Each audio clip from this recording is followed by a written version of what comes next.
Usi mai alau whaafofonga o le whaapoponga fo ele nei o Tala Fou Mai Samoa. Awina sa o mai mo oe e lau leiti o whalongolongo le Radio Samoa tasilima iwa tolu amo. O te whātalofo ero tātou atunu, tātou whenua e le si ui o whiau mga ruenga o le vāiaso, o le tawarunga le nei, usi mai al whaafonga.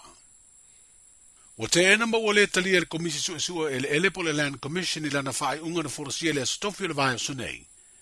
Le whina unga anisi o matai maainga o le fio anga o saina i le tu malo whaleata. Na lato umomoli eise mau i luma o le komisi e whaapea o ele o le nuu. Na maua i se whaatawa inga o whanua i le vānu tangata Tonga ma tangata Samoa, o ni whanua umia sa oloto po freehold lands. O le alfa inga atoa ele na afia le whinaunga le nei, e fitu se furu whaeka.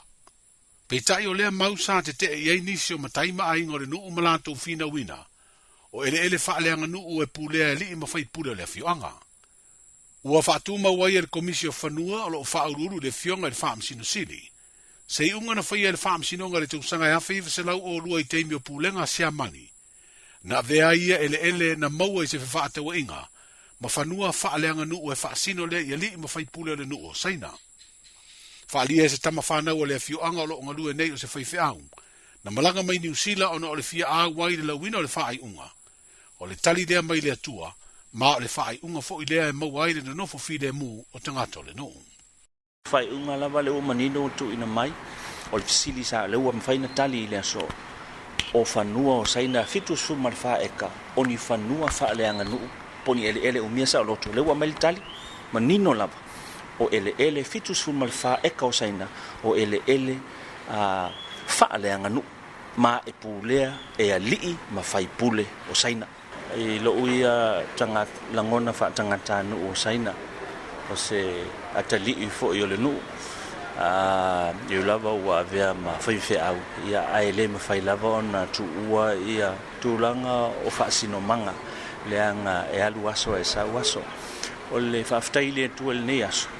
I le awa noa ua moni lava ia le whai tau fo i le lau tua le. Tus whai tau aso le karesia me tisi le nei aso. Whaalia i le aso o le atua lava.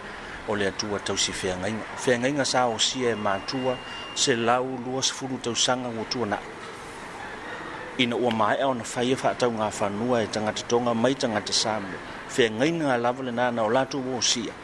O watu pulanga muli mai e le umia ina taito o tasi pe sa o loto ni ele o le nu. O le whai unga lava le na o toi whaalia e le atua lo ni wha maoni i le so. E wha maonia. O le mawhai ai foi e le komisi pe ona whai loa le fionga le whamsinu sili. O le mawhai i lato ona lato se malo si anga whaltu la fono e toe ilo inai ia lea malilienga. Ai me se foi o le whai unga sa whai e shows i le aso tolu sifuru o te sema te siva o lua. Na ia wha mauni ai o nisi vaenga o tangata na whaatau mo iei whanua wa le mai loa po le ase tūlanga o iei mai o le upu pālangi sa whanga it's hopeless o inga o le se wha moe ngol wha misinonga e wha lango iei i mea ia sa pio na wha toi au mai i luma o le wha misinonga ia ape lila o le tausanga le nei aina na o wha ape atu o na e pele ia tau le nuu i ai mese ta maa matina o uso mtua wha fine mi whanau ma nisi tupulanga i le luma na tasi an wha moe o le nei wha misinonga e le se i tua malo lava suli o sa fa tau fanua e le sei tua fa ina a u te lo fo o le fa linga le o le ami o tonu o le tua e le to ilalo seisi e le o manu malo seisi ai o le fa li o le alofa o le tua i si o mato nu i titi lava ma fa tau va o saina e fio ile alo le tuitonga lo la to dua ya la waki mo monto po male mamalu le fa santa la u fa tai fo i le tapo inga ia ale tamar ngaluenga sunga tau simta ngaluenga ia va tofu tu pule mal faltua a lo aso mtau sang o lua puno no mtalo fa ftai watali la lua mtalo a mese la tu la o lua tu wala e ala ila lua pitola au faltale leve ful ne eva no te fifa ftai e prestenio le kalisi metis a mese fionga ilise mo fa tanga ina wa e faisi ma ale o le mele o mai o faifi auto tu ai lo manatu te o staulanga mo lo no Le sunga ia latu ki o ai vai latu o se tama whanau o le fio anga o saina. A o se lupe whaalele fo i le nuu ma ai ngai ngā ruenga whaafai whiau. E peo na ngā rurua i nei i New Zealand.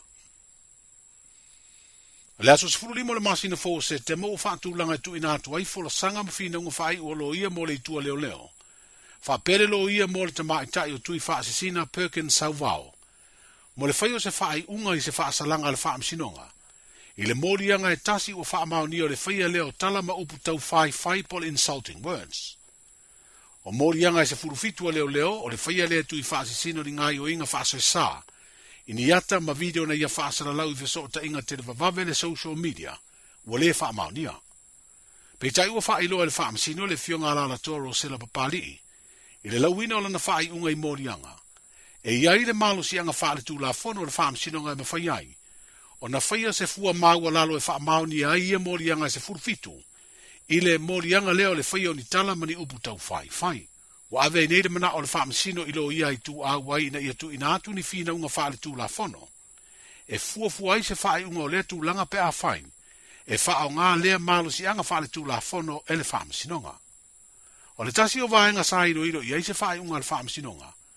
O le fina unga le ua moria malana lo ia. E le o ia e ana video maata wha pea whaamtalanga. Na whaasara lau i lunga o le fsota inga o le apio fōringa. Le ana mafu ai su e ngā leo mataunu e whaia morianga. I mauna tu ina atu e le tua leo, ua wha malia i nai le wha amsinonga. O ia ata ma video, wha pea wha amatalanga na wha asara lau.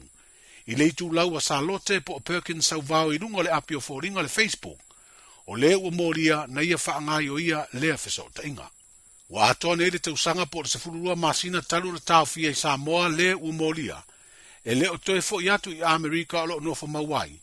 Ona o tau rumanga lo na whaamsinonga lea wa au mai le whaai unga, ai wa tāria nei se whaasalanga i lea so se furu lima o se tema. O le tamai ta ilo ia o lo ngalua tuto tasi le nafo taima le langi Strickland, na fina wina morianga leo. Ai o le li ilo ia le sunga whai malo matumua Matthew le misio, na fina wina le tetee, a le ua moria whaasanga lea i morianga. O anga waa matumai e vea se tamai ta i le lei matau sa fia, o se vaenga ta ua leo le wha soa ta maita i o se furu le asa i di eise tau salo le tunu. Ma le ta maita i komisina mawalunga o le suyo le malo Australia i Samoa o Emily Luck. O le stofina tani malo e le komisina mawalunga o le malo.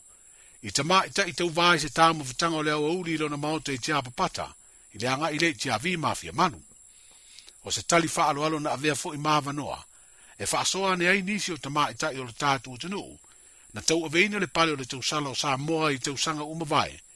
O ia lea le tamaitai le sunga papali i Alexandra Jacopo Atong, ma ta i Cherie Robinson Moores. O lea mafutanga na whaedo ai e le suia le malo Australia lo tātu o tunu.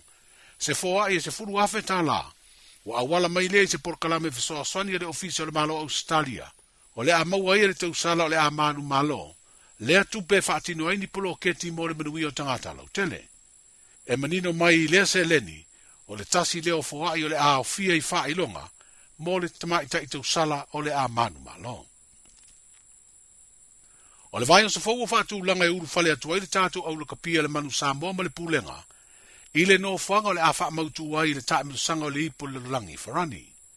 Na maua se whelo inga ma le teita i malanga o le tātou au, le sunga i a sua hese di Jeremia ma i a wha ilo ai nisi o fuafuanga ma tāpenanga, ai maise o se talalata mai, inisio le au o a fia ni manu anga.